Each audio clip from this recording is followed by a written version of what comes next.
Hello, good morning everyone, welcome back to my another blog. কেমন আছেন সবাই? আশা করছি সবাই ভালো আছেন এবং সুস্থ আছেন। আজকের ব্লগটা হচ্ছে হ্যাপি ফ্রাইডের। সো প্রত্যেক ফ্রাইডেতে হচ্ছে আমি পুরো বাসাটাকে ডিপ ক্লিনিং করি। ডিপ ক্লিনিং বলতে এবার কি বুঝে, কারণ প্রতিদিনই আমাদের টুকটাক ক্লিনিং প্রসেস চলতে থাকে, যেমন ঘর মোছা এটা ওইটা। তো ধুলাবালি তো সব কিছুর উপরে পড়ে, তো প্রতিদিন এগুলো আসলে মোছামুছি করা পসিবল না। সারাদিন যদি এই সমস্ত কাজ নিয়ে বিজি হয়ে যায় তাহলে আর আসলে প্রোডাক্টিভিটির কাজ কোনো কিছু করা যাবে না। সো সেজন্য হচ্ছে ওগুলোতে আমি পরে হাত দিই আর কি, মানে সপ্তাহে একদিন কি 2 দিন করি সেরকম আর কি। তো আজকে হচ্ছে বেশ অনেকদিন হয়ে গিয়েছে, 2টা বেডেরই বেডশিট চেঞ্জ করে ফেলবো। তারপর হচ্ছে যেহেতু উইন্টার এসেছে, এমনি তো আমাদের বাসায় অনেক বেশি রোদ লাগে এবং 2টা বিছানার উপরেই রোদ লাগে। তারপরও হচ্ছে ছাদে আমি টিনের চালে সমস্ত বালিশগুলোকে একদম কড়া রোদে লাগিয়ে ভালো করে হচ্ছে গরম করে নিচ্ছি। তো এই আর কি। আর যেহেতু ট্রিপ এখন অনেক দুষ্টামি করে, পানি টানি ফেলে দেয়, অনেক সময় দেখা যায় এটা ওইটা ফেলে দেয়, অনেক সময় পি করে ফেলে। তো সেই জন্য হচ্ছে সবকিছু একটু রোদ দিয়ে আনলাম এবং ভালো করে সব ধুলাবালি ক্লিনিং করে এখানে নতুন বেডশিট বিছিয়ে নিচ্ছি। নতুন না, মানে পরিষ্কার একটা বেডশিট যেটা আগে ধুয়ে রেখে দেওয়া হয়েছিল সেটা বিছিয়ে নিচ্ছি আর কি। তো এই রুমে হচ্ছে পাপা ঘুমায় এবং মা ঘুমায়। অ্যান্ড হচ্ছে এটা এই ব্ল্যাঙ্কেট বলবো না, ঠিক কম্বলটা হচ্ছে খুবই পাতলা, দেখতেই বোঝা যাচ্ছে, কিন্তু অনেক বেশি গরম। এবং আমাদের বাসায় পুরা শীতটাই হচ্ছে 4 জনের এরকম 4টা কম্বল দিয়ে চলে যায়, খুব আরাম লাগে আর কি। আর এখানে আমার ছেলে হচ্ছে সমস্ত খেলনা এখানে ওখানে ছুঁড়ে টুড়ে ফেলে একদম যা তা অবস্থা করে রেখেছে। আর এই বিল্ডিং এর কাজটা শুরু করার পরে থেকে আমাদের বাসায় কাজ আরো বেশি বেড়ে গিয়েছে আর কি, অনেক বেশি ধুলাবালি পড়ছে। তো যাই হোক, যতদিন কাজ শেষ না হচ্ছে ততদিন একটু বেশি করে ক্লিন আপ করতে হবে, এই আর কি। আর এই যে দেখেন বাইরের সানি ওয়েদার, সুন্দরই লাগছে। তো এখানে হচ্ছে মা পূজা দিয়ে ধূপ দেখিয়ে নিচ্ছে পুরো ঘরে।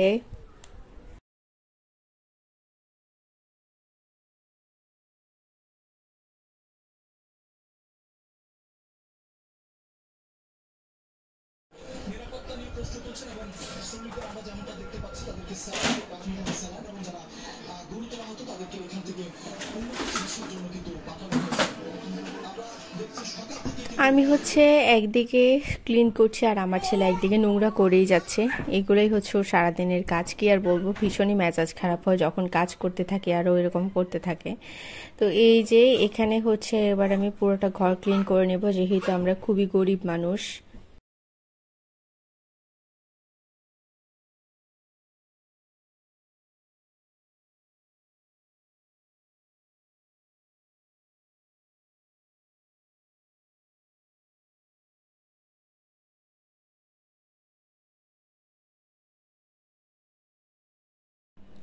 সো যেহেতু আমরা লেভেল ছাড়া গরিব মানুষ, খুবই গরিব মানুষ, আমাদেরকে গরিব মানুষ হিসেবে অনেকে আখ্যায়িত করে।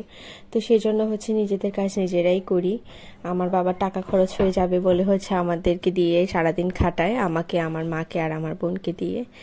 হ্যাঁ, এবং টাকা খরচ হয়ে যাবে বলে হচ্ছে আমার ছেলেকে চিপস কিনে খাওয়ায় না। তো সেজন্য হচ্ছে নিজের কাজ নিজের আমরা করে ফেলেছি আর কি। তো যাই হোক, এখানে হচ্ছে তারপরে আমার ছেলেকে স্নান করিয়ে দিলাম। সে হচ্ছে আবার স্নানের জন্য পাগল হয়ে গিয়েছিল, যেহেতু আমি কাজে ব্যস্ত। তো সুযোগে হচ্ছে গিয়ে বাথরুমের ডোর এখন সে ওপেন করতে পারে, কল ছাড়তে পারে, মানে সবকিছু সে করতে পারে নিজে নিজে। ওগুলো দিয়ে অর্ধেক ভিজে গিয়েছিল আর কি। তো সেরকমই হচ্ছে তাড়াতাড়ি করে ওকে স্নান করে দিলাম। আর তারপরেই হচ্ছে রাতের দিকে ওর হালকা হালকা জ্বর চলে এসেছিল, ঠান্ডা জল, একেবারে ঠান্ডা জল দিয়ে সে পুরো অর্ধেক স্নান করে ফেলেছিল। এখানে ছাদে হচ্ছে আমি যেহেতু সবকিছু চেঞ্জ করে দিয়েছি, বেডশিটগুলো ধুয়ে নিয়ে, এগুলো আগামীকাল ধুয়ে দিব। আর হচ্ছে বালিশের কাভারগুলোকে ধুয়ে ছাদে ছড়িয়ে দিয়েছি। এখানে মার গাছে লেবু হয়েছে, তাই ভাবলাম আপনাদেরকে শেয়ার না করলেই না। আর এখানে ঘেউ ডাকছিল, ঘেউগুলো কোথা থেকে ডাকছে কে জানে, আমি খুঁজছিলাম কিন্তু দেখা যাচ্ছিল না। কিন্তু এই যে এখানে দেখেন, এখানে ওরা ময়লা পুরানোর পর উপরে গাছের পাতাগুলো একদম নষ্ট হয়ে গিয়েছে, আর তারপর এখানে কত ময়লা দেখা যাচ্ছে। কি আর বলবো, যতই একেবারে আমাদের পাশের জায়গায় হোক না কেন, যেহেতু অন্যের জায়গায়, এখানে আসলে অত পোদ্দারি দেখানো চলে না আর কি।